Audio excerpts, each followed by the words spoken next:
and welcome back to the Faith Seeking Understanding podcast. I'm Roland, this is Matt, and we are busy going through the book of Ecclesiastes as part of our series on wisdom in the Old Testament. So far, we've taken a look at chapters 1 and 2. First episode, we looked at this notion of hevel and happiness, like the project of Qohelet in the book, which is to find happiness, and he gets frustrated with all the hevel that he sees in the world that sort of gets in the way of him finding that happiness. And then last episode, we took a look at, what did we take a look at? We took a look at his argument that he gave against a particular way of thinking about happiness.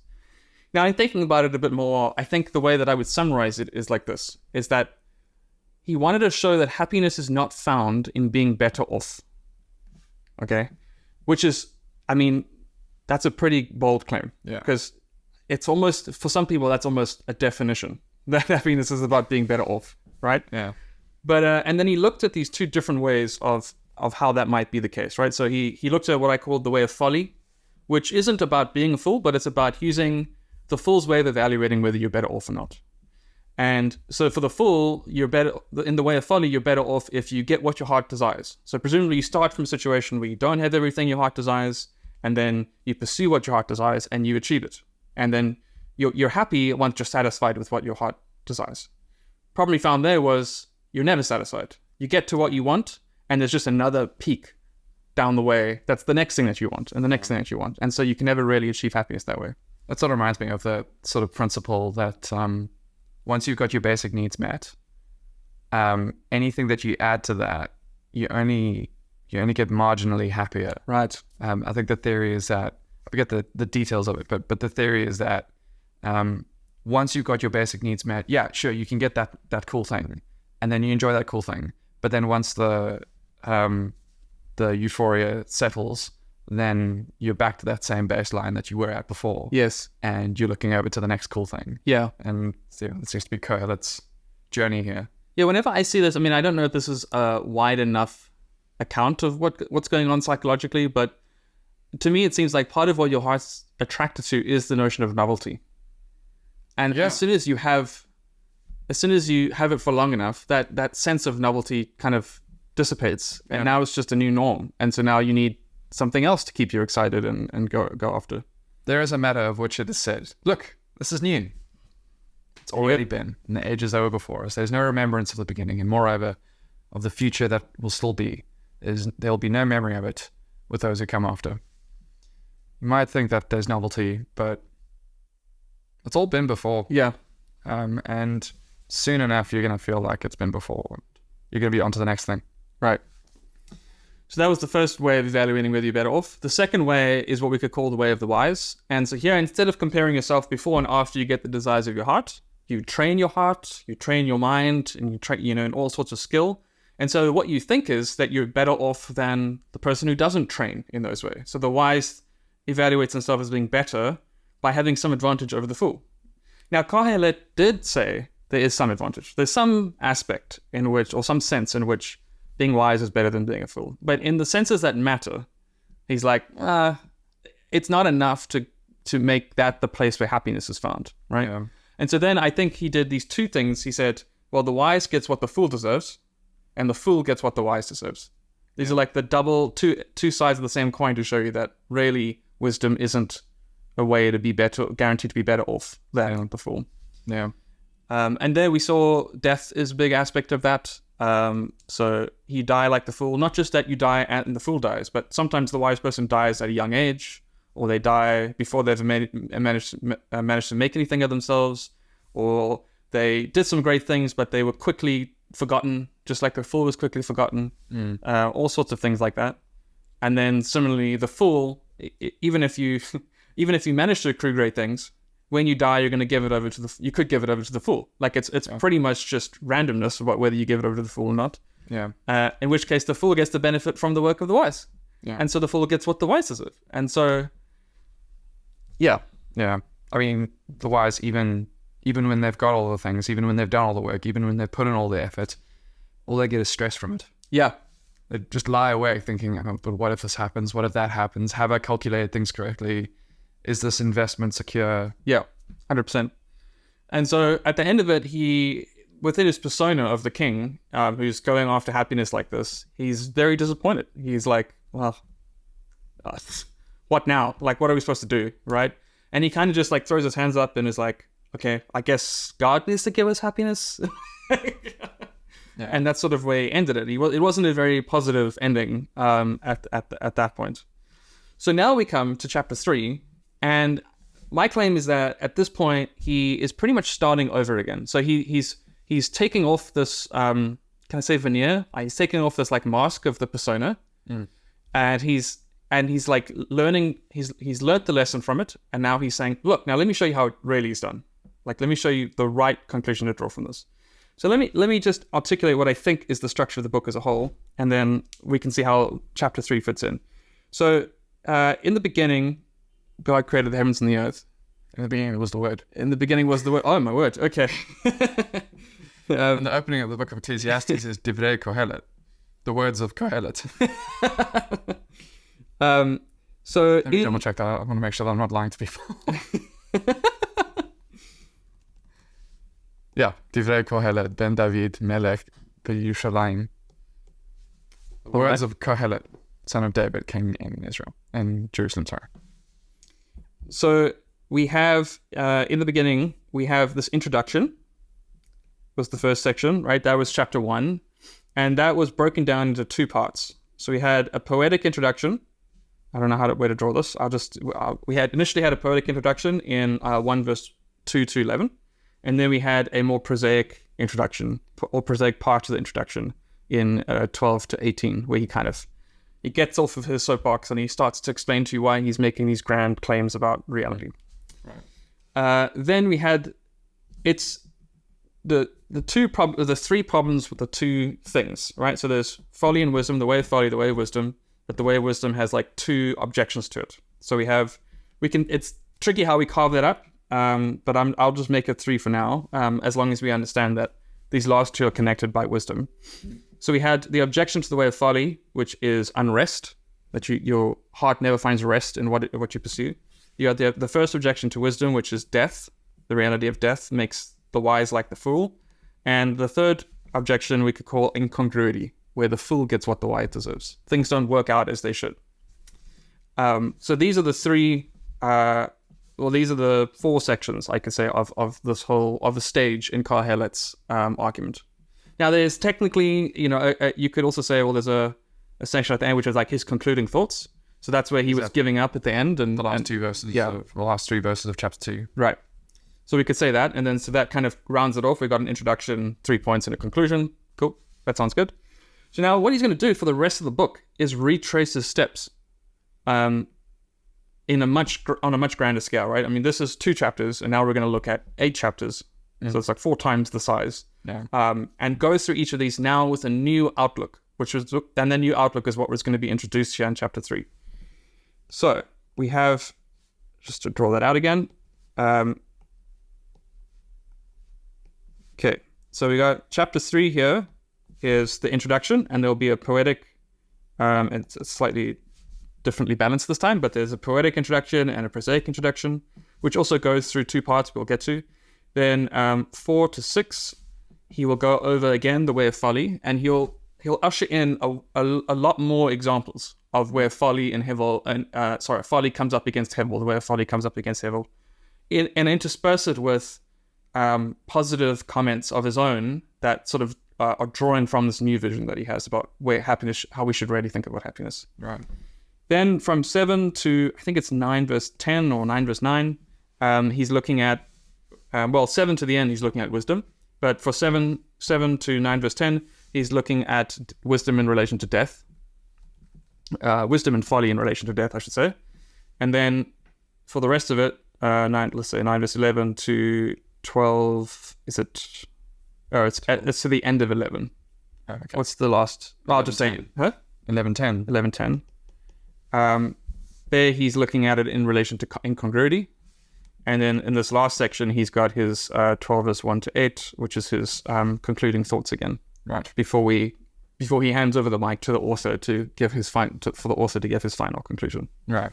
So this is going to be sort of the framework that we use, I think, and we'll see over the course of the next few episodes whether or not it proves itself helpful. Yeah. But this is sort of how I think the book is structured, and Qoheleth's general discussion is sort of framed. Cool. So in this episode, we're just looking at chapter 3, with his new introduction. Any thoughts on that? It's yeah. I mean, I think it does seem to map quite nicely on like the beginning of chapter 1, the beginning of chapter 3 with the poetic introduction. I don't know. There seems to be some connection there between the relentless perpetuity that you see in chapter 1 and how things just seem to go on and on and on, and then chapter 3 actually coming back round with a same but different, a reflection on time and reflection on seasons and how life goes through its ebbs and flows. Yeah. And then also echoing that same question that was there in the beginning, the what a number of people have talked about as the programmatic question of the book: what profit is there for a person in all their labor under the sun? Yeah, we see that in 3 verse 9. Yeah. He repeats, so in 1 verse 12 to 18, he's got these like 2 sections where he like says something and then he gives like a claim, right? He said, what is in 12 to 15, he says, or 12 to 14 rather, he says, what is crooked cannot be made straight, right? He's talking about like the inability to change things to benefit yourself. Yeah. And then similarly at the end of in verse 18, he says, with wisdom there's much vexation, right? And similarly in chapter 3, his prosaic part is broken down into these 2 parts where you have he's talking about how we can't change anything because God's actions are set and we can't override those actions, right? And so we just have to figure out what to do in light of that, right? Yeah. And then the second part of it is the second part of chapter 3, where it's chapter 18 to the end. He's again pointing to our place, like the limitations of wisdom, right? So he's saying, like, what benefit does man have over the beasts? Presumably, wisdom would have been the answer, right? I mean, like, what Aristotle will say we're rational animals. I mentioned that Hebrew will say we're wise animals, right? Yeah, maybe. And he talks about how, like, in the place of justice, it's injustice. In the place of injustice, it's justice. It's like, where am I supposed to, like, how am I supposed to make sense of this, right? That's very vexing and all those sorts of things. Yeah. And so we see the same sorts of general areas of life being tackled. But he does it in a different way. You see nods to the same phenomena that he mentioned in 12 to 18, or chapter 1. But he's doing it with what seems to me to be a different tone. He's got a different outlook. Yeah. Whereas in the beginning, he was frustrated because nothing changes, right? That's his sort of, if nothing changes, how can I be better off, right? Now, his opening principle is, and this is where we start in chapter in 3 verse 1 to 8, is that there's a time for everything, right? Which is like, do things change? Yeah, maybe. Like maybe these things go away and these things come and so on. But the important thing is that there's a time for everything. And I think the thing that I get a bit confused by, but the use of the word season is more helpful, I think, in this perspective. So we're not saying there's a time for everything in the sense that everything is time bound. Right? We're not saying it's like 2 hours for this, 2 hours for that, and so on. Yeah. Cool. It's more like there is a time, like man does not know his time is a phrase that he'll use later, right? Like where he is in the timeline is more what he's getting at. But the use of the word season is quite interesting, isn't it? Like, or does it say occasion here in your CSB's got occasion. Let's see what others got. And Abby goes to time. ESV says there's a season and there's a time for every matter under heaven. A season and a time. Yeah. Oh, and then NIV goes a time and a season. That's funny. What can the Hebrew tell us? the King James, there to everything there is a season and a time for every purpose under the sun. It goes with the same as the ESV there. Okay. New Living Season Time. So yeah, I don't know what the NIV is doing.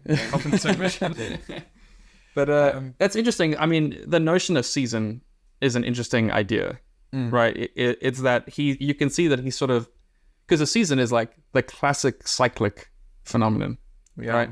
So now he's not saying, oh, I'm frustrated because I can't get to a point where I'm better. It's like, no, there's every year, there's a time for summer, there's a time for winter, there's a time for, Yeah.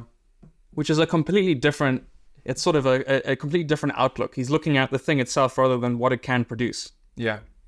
It seems the word here for season seems to be a very uncommon one. The only other place that I'm seeing just off a quick look here in the Hebrew Bible is Esther, where it's talking about the days of Purim should be observed at their appointed seasons. Okay.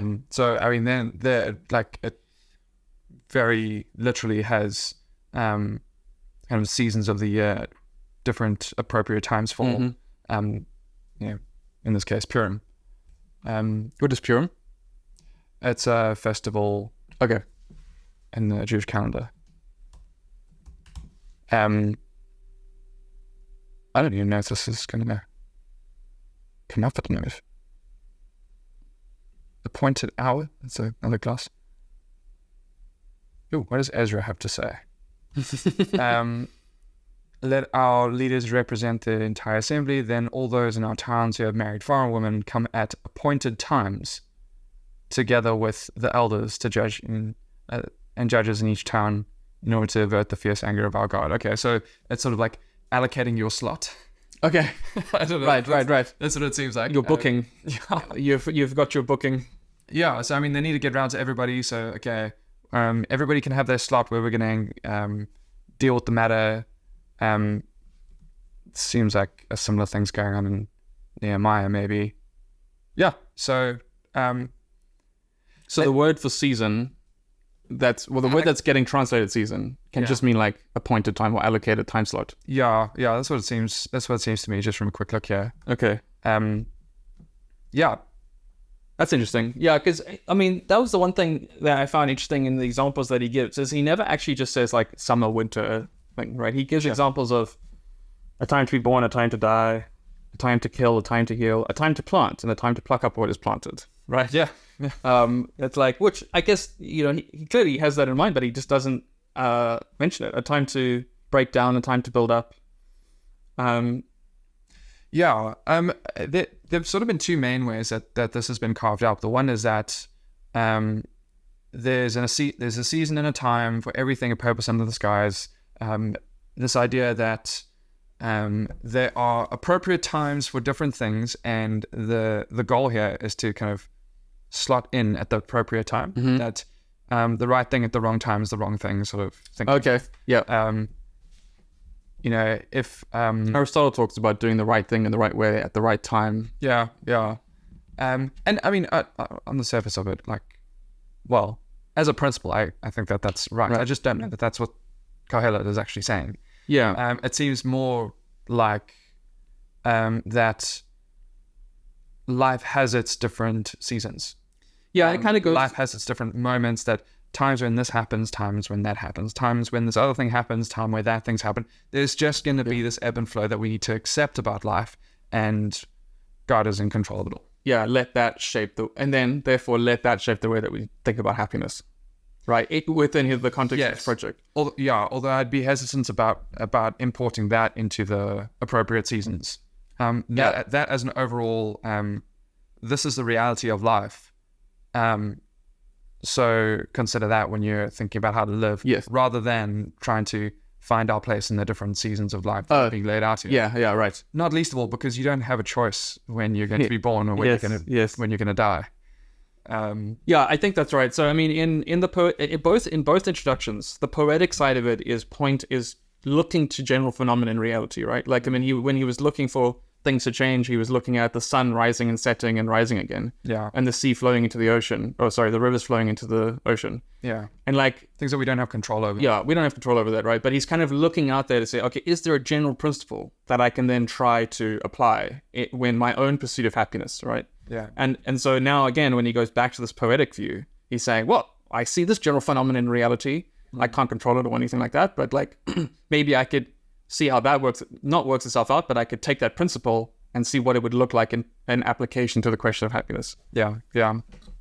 It's also maybe something that might be interesting to throw out is that I mentioned in the previous episode when Qohelet's talking, he's kind of running through his different accomplishments and all that. That Jennie Barbour in her thesis is that sort of embedded there in the narrative is it alludes to Solomon most prominently, but also the other kings of Israel. And so embedded in the narrative is sort of the life and times of the nation of Israel. Okay. Kings. It's casting an eye over the history of Israel and the accomplishment of the different kings and saying, well, what profit is there for a person in all their effort? It all just amounts to hevel.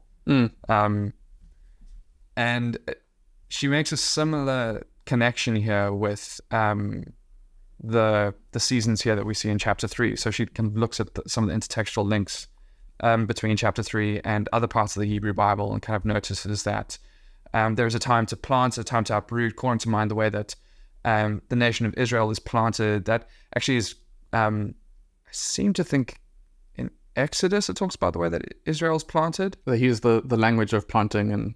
But yes, there's the language of planting, the covenant made with David in 2 Samuel 7, the way that they're established as a people, but then the way that they're uprooted in, say, Jeremiah, when they flouted God's covenant. Or there's a time to kill and a time to heal. Maybe thinking of the prophecies in Ezekiel, where the people are slain as they're sent into exile. But God says that he'll breathe new life into his people. And in Hosea 6, that they're invited to return to God because although he has torn them to pieces, he will heal us. Though he has injured us, he'll bind up our wounds. It's Hosea 6. So she sort of, we can multiply examples, but she sort of goes through that to say that what we have here is not just a generic, these are the different things that we can expect over the course of our lives, but this alludes to the life and times of the nation of Israel. And as God's people, at this point in history, thinking, what does that mean for us? Where do we fit into God's plans and purposes? Frankly, it seems quite mysterious. Well, it's interesting because that way of thinking about it fits well with what he then goes on to speak about, where it seems to almost come out of nowhere that he says that he understands that God is the one in control of all these things, right? Yeah. Because he doesn't mention that in 3 verse 1 to 8, but then when he then moves on in 9 to the end, it's very clear that he understands God is doing everything. So he says in verse 11, God has made everything beautiful in its time, right? Which is like, oh, now maybe you could say, yeah, cool, because he believes in God, a God over creation, which fine, he does. But fine, yeah. It's even more at home with that idea that, well, God has been instrumental in his interactions with Israel and what he's managed to do with them, right? Like sometimes he brings armies to wipe them out. Sometimes he gives them blessing, and and it's sort of up to him how those things happen. Yeah. So just as in before, he in chapter 1, he had this principle, nothing changes, and then he applied it into 2 cases. There was 1 verse 12 to 14 and 1 verse 15 to 18. So too, he does the same thing here, right? So he says, there's a time for everything. And then in 3 verse 9 to 15, he applies this principle to say, well, there's a time for every person. And then in which has there's a time for every person that God is in control of, right? The business that God has given man to be busy with is that they have to figure out how to live in their time, right? Which is, again, calls to mind the thing that he said in 1 verse 12 or 13, where he says, I've seen that God has given man an unhappy business to be busy with, right? And so now we see, okay, he's got a very different outlook, right? There he was unhappy, here it's beautiful. Yeah. Then similarly in 16 to the end, he talks about how there's a time for every deed. So he applies the principle of there's being a time for everything to there being a time where God will judge everything, right? Which is his sort of way of coming to terms with the fact that right now there's wickedness in the place of justice, right? And it's like, well, we know there's a time for everything. That's a general phenomenon we can see. So there's going to be a time for every deed at some point. Yeah. So we can look at each of those, but I think what I want to emphasize right now is that some people try to draw a wedge between the author and Qohelet, right? Yeah. Except right here, you have pretty much the statement of that the author will give at the end. Fear God and keep his commandments, because he will judge everything. Yeah. Yeah. Right? I mean, these are the explicit implications he draws out here. Right? He says, God, so in verse 14, he says, God has done it so that people will fear before him. And then Before him. It's a funny way. Yeah. And then in verse 17, he says, I said in my heart, God will judge the righteous and the wicked, for there's a time for every matter and every work. Right? So in my mind, the author at the end, despite how, emotional and dramatic the book is going to become, like if this is his conclusion, if this is his like sort of new project, his outlook that's going to shape the rest of his project, we have to understand that the author and Qohelet are basically on the same train. They're on the same side. Yeah. I mean, the one way I've heard this explained is that in chapter 3 here, when he talks about that God acts so that people fear him, he really does mean fear. That right. God's ways are so mysterious and things feel so up in the air that can be terrifying. Mm-hmm. Do you think there's anything to that? I mean, so when we looked at fear before, right, in a few episodes of a while back now, we saw that there was a negative aspect to it. But I mean, I guess the question is, so the question comes down to the two aspects that the two attitudes that we identified there, right? Either the fear of God can make you flee from him, or the fear of God can make you cling to him, right? And as far as I can see, Qohelet is saying, well, we should work with God, right? Like he's made everything beautiful in our time, including us, and he's that everyone should eat and drink and have pleasure in all his toil. This is God's gift to man in verse 13, right? So these don't sound, and the fact that he will ultimately bring about justice at the end, which is a vexing thing for us, who want to do the right thing. These don't seem like things that should make me run away from God. These are things that he's suggesting I walk in step with the way that God has created the world, and I come to terms with that in the way that I seek happiness. Yeah. Similarly, at the end, when he gets to his conclusion in 12 verse 1 to 8, he says, remember your creator in the days of your youth. He's not saying like, screw your creator in the days of your youth or something. He's saying, no, like this is the right thing. This is the right place to do. So this, to me, seems like a lot closer to the idea of pursue God. Now, this is something that became interesting to me out of unrelated research that I've been doing recently. Because part of the way that we sort of live in light of the fact that everything is beautiful at this time is that instead of looking for happiness and trying to be better off, we look for our happiness in trying to find pleasure in our toil itself. So whatever we have at the moment, even if we're trying to be better off, that's fine. But there's a certain level of contentment and recognizing that what I have, the good I have, is a gift from God, and that he's given to me to take pleasure in it, right? And that he will, so he says in verse 9, he asks, what does everyone gain from his toil? And then the main thing in his conclusion in verse 13 is that everyone should eat and drink and take pleasure in his toil. This is God's gift to man. Now, this calls to mind the kinds of promises that God gave in Deuteronomy, right? So if I just pull up one here in Deuteronomy 16, but it comes up a few times, he said part of the promises that God gives to his people in the promised land is that the Lord your God will bless you in all your produce and in all the work of your hands, that you will be altogether joyful. Right? Yeah. So if we're already on the train where he's calling to mind things from Israel's past, then he's calling them to this very outlook. Don't try and make things better for yourself in order to find happiness. Find happiness in God and the joy that he gives you in your toil. I mean, you can always try to be better off. Just don't put all your eggs in that basket, Then, like, he's calling them back to the very thing that, the very life that was promised and God created for them in Deuteronomy. Yeah.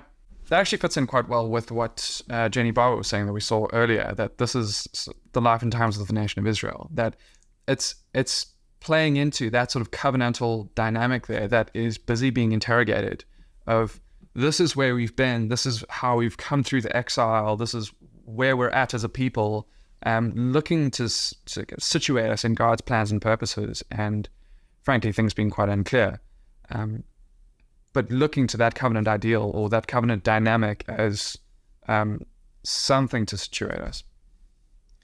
Yeah, and I mean, this kind of goes to that thing that we were talking about in Proverbs, where people want to drive a wedge between the wisdom literature, or the wisdom literature and the covenant, right? They want to say wisdom is on the side of creation, and then there's the covenant side of things.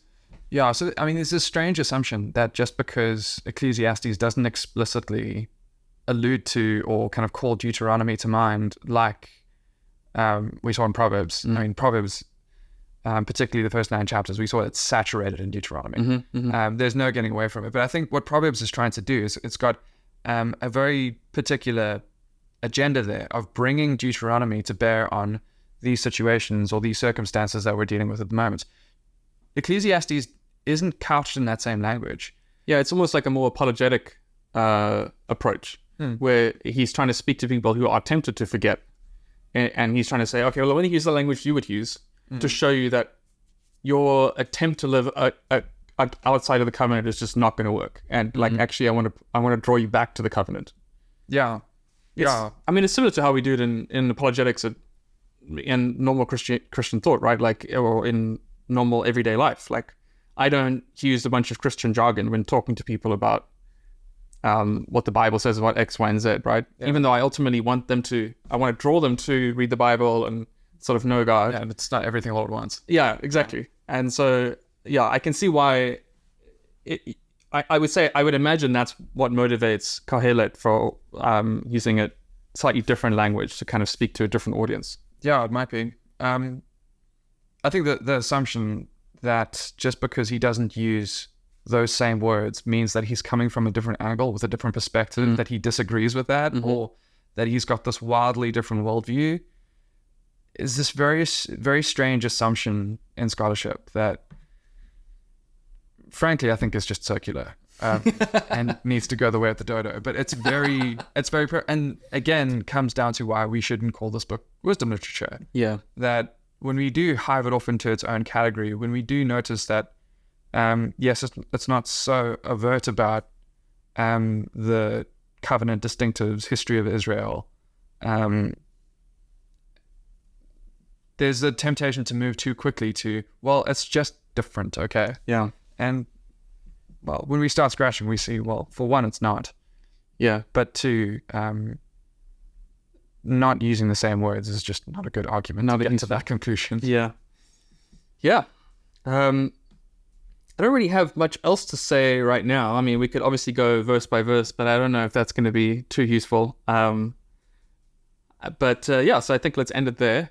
I mean, I think that, like chapter 1 sets the tone for what's going to come in his experiment in chapter 2. This sort of sets the tone for what's going to come. Like, okay, well, how is God going to be working? What are some of the dynamics that we're going to see play out in the world in the chapters to come? Yeah, that's my expectation. Anyway. Yeah, totally. And you will see that he doesn't forget the two paths, these two ways. Well, I can't say two ways because that's the folly and wisdom, but these two stages, these two approaches to happiness, right? Yeah. What he's now able to do is like look at it from the outside and say like, oh, look, there's a whole bunch of things. So Hevel still appears throughout the book, right? Yeah. And he's saying like, this is going to be a lot. There's a lot of Hevel. Let me just show you some more Hevel, and let's discuss some of these issues that come up about the challenges about living as if your time is beautiful, or like enjoying your toil. Like, what are some of the challenges that come up in that?